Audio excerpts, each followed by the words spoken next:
तैयार है। सर्वप्रथम मेरे देश के सारे बौद्ध बांधव, पूरे विदेश के और इस संसार में जितने भी बुद्धिस्ट प्रेमी हैं, भगवान बुद्ध को जो है श्रद्धा करने वाले हैं, धम्म को मानने वाले हैं, उन सबको आज मैं एक शुभ समाचार सुनाना चाहूँगा इस सुप्रीम कोर्ट के माध्यम से। आज मैं advocate Shailesh Narnaware, advocates on record Sher Nambare और हमारी पूरी लीगल टीम, साथ ही साथ जो है देश विदेश से आए हुए भिक्षुगण और उपासक और उपासिकाएं जो है यहाँ उपस्थित है। और ये इसी आशा से और विश्वास से उपस्थित है कि महाबोधि महाविहार मुक्त कब होगा। ये समस्या जो है ये आज से नहीं चल रही है, इसको सदियों जो है ये समस्या चल रही है। इसके पहले भी जो है यहाँ पर आंदोलन हुए हैं, अनागरिक धम्मपास जो है उन्होंने भी आंदोलन किए हैं। तो समय जो है ये तो लगेगा, क्योंकि ये विषय जो है ऐतिहासिक है। आज जो सुप्रीम कोर्ट में जो हुआ है, मैं उसके बारे में आप सबको जानकारी देना चाहूँगा कि हमारा बोध गया का केस आइटम नंबर 26 में लगा हुआ था, जो कि लंच के पहले ही जो है वो हुआ। और माननीय चीफ जस्टिस साहब ने कुछ ऐसा जो है वहाँ पर मंतव्य या व्यक्तित्व या फिर जो है ओपिनियन व्यक्त किया हुआ है, और ये सभी की जो है सहमति थी, हमारी भी सहमति थी। और साथ ही साथ जो है जो सॉलिसिटर जनरल है, जो यूनियन गवर्नमेंट की तरफ से भी रिप्रेजेंट करते हैं, स्टेट ऑफ बिहार से भी रिप्रेजेंट करते हैं, ये इनकी सर्वसम्मति से एक बात ये हुई है कि साबरीमाला का जो केस जो 9 जजेस सुन रहा था, उसमें हियरिंग कंप्लीट हो गई है और वो जजमेंट के लिए रखा हुआ है, तो क्लोज फॉर जजमेंट है। और वहाँ पर साबरीमाला का जो केस है उसमें ये धार्मिक इशू इन्वॉल्व है, आर्टिकल 25, आर्टिकल 26, और हमारे भी केस में बोध गया कि आर्टिकल 25 और 26 जो है ये इन्वॉल्व है। तो ये आइडेंटिकल सिमिलर जो है इशू होने की वजह से सुप्रीम कोर्ट को भी ये लगा कि अगर सबरीमाला का जजमेंट आता है तो उसमें बहुत सारी बातें जो है क्लियर हो जाएगी, बहुत सारे जो कॉन्स्टिट्यूशनल इश्यूज़ है वो रिजॉल्व हो जाएंगे, उसमें जो है निर्णय आएगा और उसके बेसिस पर बोध गया कि केस में डिसीजन लेना आसान हो जाएगा। तो हमारा भी ऐसा एक पर्सनल व्यू है कि सबरीमाला का केस हमारे केस से मिलता जुलता होने की वजह से उस केस में अगर हमारे फेवर में डिसीजन आता है तो वो 9 जजेस बेंच का जजमेंट होने वाला है। और हमारी केस जो सुन रहे हैं वो 3 जजेस सुन रहे हैं सिर्फ, ये स्मॉलर बेंच है। तो जुडिशियल डिसिप्लिन ये कहती है कि लार्जर जो बेंच है उसका जजमेंट बाइंडिंग होता है, बंधनकारक होता है स्मॉलर बेंच पर। तो हम जो इतना प्रयास कर रहे हैं, इतना पढ़ रहे हैं, हम महीनों जो है इसमें अपना टाइम इन्वेस्ट कर रहे हैं, हमारी जो लीगल टीम है वो जो स्टडी करती है, सारे भंतेजी लोग जो आते हैं, तो मुझे ऐसा लग रहा है कि हम बहुत करीब है, अभी जजमेंट के बहुत करीब है। अभी मुझे ऐसा नहीं लगता है कि अभी बहुत ज़्यादा जो है उसमें एडजमेंट होने वाला है। तो आपका जो सवाल है तारीख पे तारीख, बहुत तारीखें हो चुकी हैं और अभी जो है मेरे ख्याल से जो अक्टूबर में जो केस लगेगी, तो या तो अक्टूबर के फर्स्ट वीक में फाइनल हो जाएगा या फिर ज़्यादा से ज़्यादा एक डेट मिल पाएगी। लेकिन जहाँ तक हमारा विश्वास है इसी 2026 में, मैंने बहुत पहले भी कहा था कि 2026 के एंडिंग में इस केस का फाइनल जजमेंट लग सकता है। और ये जो कंट्रोवर्सी है ये बहुत बड़ी कंट्रोवर्सी है और यहाँ बहुत सारे forces, negative evil forces involve है, यहाँ पॉलिटिक्स इन्वॉल्व है, यहाँ गवर्नमेंट इन्वॉल्व है। तो ये इतना आसान काम नहीं है, एक साधारण केस और इस केस में बहुत फ़र्क है। तो यहाँ बहुत कॉम्प्लिकेशंस है, पॉलिटिकल तत्व भी है, इसलिए जजमेंट जो है वो बहुत सोच समझकर कोर्ट को देना होगा। जिस प्रकार से अयोध्या केस में जजमेंट हुआ है और वो भी कंट्रोवर्सी कई साल चली, उसके बाद में उसमें सॉल्यूशन आया। तो अयोध्या केस का जो पॉइंट है कि वहाँ पर अगर आपने मस्जिद के लिए जगह दी है, तो हमारे भी केस में जो महंत ने जो एंक्रोचमेंट किया हुआ है तो पूरे परिसर में उनको जगह दे दे गवर्नमेंट दूसरी और वो पूरा खाली कर दे सिर्फ बौद्धों के लिए। तो वो जो महाबोधि महाविहार है उसमें सिर्फ बुद्धिस्ट चाहिए और साथ ही साथ जो कमेटी जो है वो भी बुद्धिस्ट चाहिए, और उसका सारा अफेयर जो कंट्रोल है, एडमिनिस्ट्रेशन है, सब कुछ जो है बुद्धिस्ट के हाथ में ही होना चाहिए और under the supervision of supreme court. Supreme court का सुपरविजन रहेगा तो वहाँ पक्षपात नहीं होगा। तो हम चाहते हैं कि इसका एक परमानेंट सॉल्यूशन निकले ताकि वो पूरे दुनिया के जो बुद्धिस्ट है उसका लाभ ले सके। और हमें पूरी आशा है कि हम जीतेंगे ही, ये पूरी आशा है, अपेक्षा है, क्योंकि सारे लाखों करोड़ों जो बुद्धिस्ट बांधव है उन सब की जो है आशा यहाँ टिकी हुई है और उनकी सबकी भावनाएं हैं कि ये महाबोधि महाविहार हमें फिर से मिल जाए। अक्टूबर में जो तारीख लगी है उस पर क्या कहना है आपका? जब कोई केस उसकी जब प्लीडिंग पूरी कंप्लीट हो जाती है, इसके पहले 17 फरवरी को जो है सुप्रीम कोर्ट ने ये ऑर्डर किया था, ये पिटिशनर और जितने भी कनेक्टेड जो पिटिशंस है वहाँ और सारे जो इंटरवेंशन जो एप्लीकेशंस है वहाँ 20-25 एप्लीकेशंस है वहाँ, 4 या 6 जो है रिट पिटिशंस कनेक्टेड है हमारे साथ में। तो गवर्नमेंट ऑफ इंडिया और स्टेट ऑफ बिहार को भी जो है सुप्रीम कोर्ट ने डायरेक्शन दिया कि जितने भी पिटिशंस है वहाँ उनको भी आप कॉपी सप्लाई करो और सभी जो है अब अपने रिप्लाई वो सादर करो। रिजॉइंडर फाइल करना है तो रिजॉइंडर फाइल करो और फाइनली जो है रिटर्न सबमिशन दो। और ये जब सारी प्रोसेस प्रक्रिया जब कंप्लीट हो जाती है तो केस फाइनल हियरिंग के लिए आती है और फिर उसमें जो है डेट के कोई चांसेस नहीं होते। तो रिजॉइंडर हमारा कल फाइल हुआ है ऑनलाइन और वो कोर्ट के रिकॉर्ड में आ जाएगा। वो रिजॉइंडर के बेसिस पर जो है गवर्नमेंट ऑफ इंडिया और गवर्नमेंट ऑफ बिहार और सारे जितने भी अपोनेंट्स अगर कोई है तो उस पर जो है जवाब देंगे, आप अपना रिटर्न सबमिशन देंगे। हम तो रिटर्न नोट्स ऑफ आर्गूमेंट भी देने वाले हैं ताकि कोई भी शब्द हमारा अगर ओरली हम कोर्ट को आर्गूमेंट करते हैं तो वो स्केप नहीं होना चाहिए, वो बचना नहीं चाहिए। तो वो हम रिटर्न नोट्स ऑफ आर्गूमेंट भी देने वाले हैं।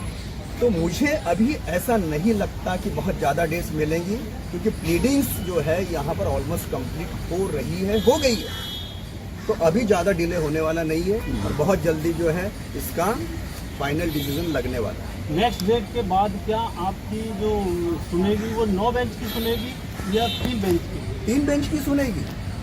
9 बेंच का जजमेंट हमारे लिए जो सहायक होगा और वो 9 बेंच का जजमेंट जो है वो बंधनकारक होता है 3 जजेस बेंच। अगर वहाँ समझो 9 जजेस बेंच ने अगर ये बोला कि आर्टिकल 25-26 के अनुसार हर बुद्धिस्ट, हर माइनॉरिटी रिलीजन, बुद्धिस्ट हो या फिर क्रिश्चियन हो, जो भी रिलीजन हो, अगर उनका हक है, फंडामेंटल राइट है कि उन्हीं का कंट्रोल होना चाहिए, उन्हीं का जो मैनेजमेंट होना चाहिए, उन्हीं का एडमिनिस्ट्रेशन होना चाहिए, तो 9 जजेस बेंच का जो ये ओपिनियन, 3 जजेस बेंच जो है कुछ जो है उसको रिवर्स नहीं कर सकती। और जो हमारे अपोनेंट्स होते हैं गवर्नमेंट ऑफ इंडिया या फिर जो स्टेट ऑफ बिहार या फिर महंत के भी अगर कोई वकील होंगे तो कोई भी जो है उस पर अपोज नहीं कर सकता क्योंकि वो 9 जजेस का जो जजमेंट रहेगा, जो फाइंडिंग्स रहेगी, जो रेशियो रहेगा, वो इन पर बाइंडिंग रहेगा और वो हमारी बहुत बड़ी जीत होगी। लेकिन जिन्होंने कब्जा कर रखा है वो तो कहते हैं भगवान बुद्ध विष्णु के 10वें अवतार है। वो 9वें अवतार बोलो कि 10वें अवतार बोलो कि 20वें अवतार बोलो, वो सब मिथ है, मिथ्या है, उसका कोई फाउंडेशन नहीं है, कोई बेस नहीं है। तो सुप्रीम कोर्ट ये ऐसी बातें जो है वो भावनात्मक रूप से नहीं सुनता। ये बिलीफ है, ये आस्था है, हमारी भी आस्था है। हम भी जो है बुद्धिस्ट मानते हैं कि आत्मा नहीं है, ईश्वर नहीं है। जब भगवान बुद्ध खुद कहते हैं कि ईश्वर तो मैं नहीं, उसके बारे में कुछ नहीं बोलते हैं, तो वो कैसे जो है विष्णु के और ईश्वर के अवतार हुए? ये कौन ठेकेदार है जो ऐसा कहते हैं? उनकी क्या जो है रिलायबिलिटी है? उनको कौन वेरीफाई करेगा कि वो सच बोल रहे, झूठ बोल रहे? कौन सा शास्त्र जो है ये बोल रहा है? हम कॉन्स्टिट्यूशन को मानते हैं, कॉन्स्टिट्यूशन जो बोलेगा सुप्रीम कोर्ट वो करेगा। लेकिन एक फैसला हो चुका है ना आस्था के नाम पर, राम मंदिर। देखिए उसी ग्राउंड को हमने जो है अपना सपोर्ट बनाया है, आस्था का ग्राउंड हमारा है। क्यों? भगवान बुद्ध जो जब एनलाइटेंड हुए हैं 2500 साल पहले, तब से लेकर अब तक, यानी सम्राट अशोक ने जब महाबोधि महाविहार बनाया, आज भी जो है महाबोधि महाविहार का अस्तित्व वहाँ पर है। कोई और जो है प्लेस है क्या धार्मिक? ना। तो हजारों सालों से, यानी इतनी सारी सेंचुरीज से जो है वहाँ पर सिर्फ बुद्धिस्ट प्रैक्टिस हो रही है, बुद्धिस्ट प्रार्थनाएं हो रही है, बुद्धिस्ट मेडिटेशन हो रहे हैं। और फर्स्ट टाइम जब आप वहाँ घुसे हो 18वीं शताब्दी में और एंक्रोचमेंट करना शुरू कर दिए, तो आस्था का ग्राउंड ये कहता है कि 18वीं शताब्दी तक वहाँ पर सब जो है बुद्धिस्ट थे और वहाँ अंदर महाबोधि महाविहार के अंदर कोई भी जो है हिंदू अवशेष नहीं थे, कोई मूर्ति नहीं थी, कुछ नहीं था। तो जिस प्रकार से राम टेम्पल केस में सुप्रीम कोर्ट ने आस्था का इशू ये बोला कि ऐसे जो है एविडेंस है, प्रूफ है, गैजेटियर्स है कि जहाँ पर लॉर्ड राम की जो है भक्ति हो रही थी, वर्शिप हो रही थी, भला ही मॉस्क तो वहाँ पर है, फिर भी उसी ग्राउंड पर जो है उन्होंने उसको टेम्पल जो है घोषित कर दिया कि आप टेम्पल बना सकते हैं। तो महाबोधि महाविहार हमारा है, तो सुप्रीम कोर्ट उस रेशियो को कैसे जो है क्रॉस कर सकता है? नहीं कर सकता। आस्था के ग्राउंड में भी जो है हम केस जीतने वाले हैं। संजय जी, जो कानूनी लड़ाई है वो कोर्ट में वकील साहब संभाले हुए हैं, आपकी बाहर कैसी तैयारी क्या है? बाहर मतलब समाज को जागरूक करना, लोगों को कनेक्ट करना। मैं तो अंदर बाहर का सोच रहा है, आज तो दिन भर बाहर ही बाहर था। अंदर तो वकील साहब हैं ना, देखिए बहुत सारा काम करना है आपके पास। आज लगभग 100 से 150 बंदे लोग आए थे देश के कोने कोने से। मैंने यहाँ गेट के जो पुलिस है उनको बोला, ये देखिए आप जाने क्यों नहीं दे रहे? यहाँ पर लिखा हुआ है, हमारे बिजी थे, हम डिस्टर्ब भी नहीं कर सकता। वैसे मेरा भी एक काम था, काम था पहुँचते नहीं है ना, अंदर करंट भी काम हो रहा है, समझिएगा। मैं आज लिखा नहीं सुप्रीम कोर्ट में आपको, मेरे को लिखा क्या? देखिए कई सारी चीज़ है, बोलना जरूरी नहीं है। मैंने बोला ना, हम लोग बहुजन समाज, खाली ऐसे अपन पर लड़ना नहीं है हमको, अब एक समाज बनना है हमको। बहुत हो गया। हमने तो कोशिश किया सबको जोड़ने के लिए। लद्दाख से आया हुआ है, अरुणाचल से आया हुआ है, सब जोड़ के हमने काम किया। तो आपने देखा होगा जंतर मंतर, लेकिन बारिश के बावजूद भी हम लोग अपने मांग रखे, रैली की, बातें की। तो कहना क्या है, वोट के मामले में वोट काम कर रही है। और अभी मैं जहाँ जाके आया वो भी बोल रहे थे, तो बड़े लामा हैं वो बोल रहे थे, हमारे त्रिपिटक में धोई में कहीं भी नहीं लिखा है कि भगवान बुद्ध ने खुद घोषणा किया कि मैं विष्णु का अवतार हूँ। घोषणा तो वही करेगा ना जो अवतार ही है। तो हम लोग का भी रिम्पोर्ट से होता है, रिम्पोर्ट से पहले जैसे हिज होलीनेस दलाई लामा पहले घोषणा की है उन्होंने, मैं अवतारी हूँ बोल के, इनकारनेशन में कहीं नहीं बोला भगवान बुद्ध ने त्रिपिटक में। आप मानते तो ठीक, उसका भी रिस्पेक्ट हम करते हैं, लेकिन जो वकील साहब ने कहा सभी मेरिट्स में हम लोग काम कर रहे हैं और हम लोग जीतेंगे। और आप जैसा कहा, आज लगभग 550 दिनों से बोधगया में प्रोग्राम चल रहे हैं, कंटिन्यूशन। आज की सरकार के लोग उनको बोल रहे आप कंटिन्यू कीजिए, सरकार के लोग बोल रहे हैं हाँ कीजिए। आपने जो काम किया ना, पहले किसी ने नहीं किया, ये भी बोल रहे हैं, क्योंकि हमको मालूम नहीं था बीटी एक्ट 1949 क्या है। कई लोगों को तो बुद्ध विहार के बारे में मालूम नहीं छोड़ था। दीजिए ना, हमारे क्षेत्र में तो मालूम था, खाली तामांग गुरुंग या भूतिया खाली बुद्धिस्ट है, ये जो है ये चेहरा देखिए बुद्धिस्ट है नहीं बोलते थे। और वहाँ भी मानने लगे अरुणाचल के लोग, अरे बुद्धिस्ट महाराष्ट्र में भी है, बिहार में भी है। आंदोलन का फायदा तो हुआ है ना सबको, थोड़ी जो फायदा होना हो गया, वो निकल भी गया फायदा लेने वाले, फायदा तो हुआ ना सबको। हमारे बहुत तो एक हुआ ना, जितना देरी करेगा उतना फायदा मिलेगा। अब 23 तारीख को पटना में भूख हड़ताल है 5 दिन, सीएम ऑफिस के सामने। तो हम सभी से आह्वान करते हैं, अब ना देखें कि कौन लामा आंदोलन कर रहा है या कौन दूसरे डंबर लड़ रहा है या सेलेस लड़ रहा है, पीछे लड़ मत देखिए, ये हमारे सबके लिए मौका है। चाहिए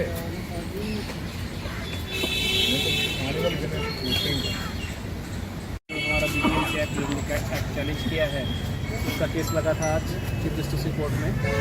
इसके पहले 17 फरवरी को ये मैटर लगा था, तब कोर्ट ने डायरेक्शन दिए थे सभी पार्टीज़ को कि जो प्लीडिंग्स होती है, यानी जैसे अगर हमने पिटीशन फाइल किया है तो उसके ऊपर रिप्लाई और रिप्लाई के ऊपर कोई रिजॉइंडर देना है तो वो प्रोसेस कंप्लीट करने के लिए बोला था। तो करीब मैं आपको बताना चाहूँगा कि जो केंद्र सरकार है, केंद्र सरकार का जो इस पर रिप्लाई आया था वो कुछ दिनों पहले ही आया था।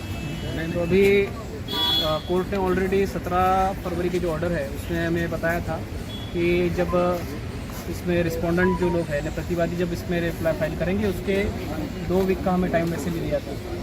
तो एक केंद्र सरकार का रिप्लाई था और उन्होंने अपने रिप्लाई में यही बोला है कि नहीं इसमें जो कुछ भी स्टेट गवर्नमेंट है उसी का लेना देना है। हालांकि अभी तक राज्य सरकार की तरफ से 2 काउंटर एफिडेविट फाइल हो चुके हैं और जब भी यह इनके काउंटर एफिडेविट फाइल होते हैं बड़े छोटे होते हैं 20, 25, 30 पेजेस के काउंटर एफिडेविट होते हैं जिसमें ना प्रॉपर रिसर्च ना कोई हिस्टोरिकल रिकॉर्ड ना आर्कियोलॉजिकल रिकॉर्ड। जानबूझ के यह लोग ना किसी धर्मशास्त्र या किसी ऐतिहासिक पुरावे या कोई आर्कियोलॉजिकल पुरावे या और कोई भी जो इसके रिलेटेड डॉक्यूमेंट्स होंगे इसकी पढ़ाई ना करते हुए एक मोघम एक वेग रिप्लाई फाइल करते हैं हमेशा, जो कि सेकंड रिप्लाई में भी हमने लिखा और उसके ऊपर हमने एक बहुत अच्छा डिटेल रिप्लाई बनाया है। उनकी 25-30 पेज के जो एक रिप्लाई था उसके ऊपर और इस चीज़ को वो दूसरे और जो 2 मैटर सुप्रीम कोर्ट में चल रहे हैं प्लेस ऑफ वर्शिप एक्ट का और उससे रिलेटेड 1-2 मैटर और चल रहे हैं तो उसके साथ जोड़ने के लिए भी बोला था। तो हमने उस चीज़ का पूरेपूर और जोरदार तरीके से विरोध किया है। करीब 450 पेजेस का उसका हमने रिजॉइंडर बनाया है।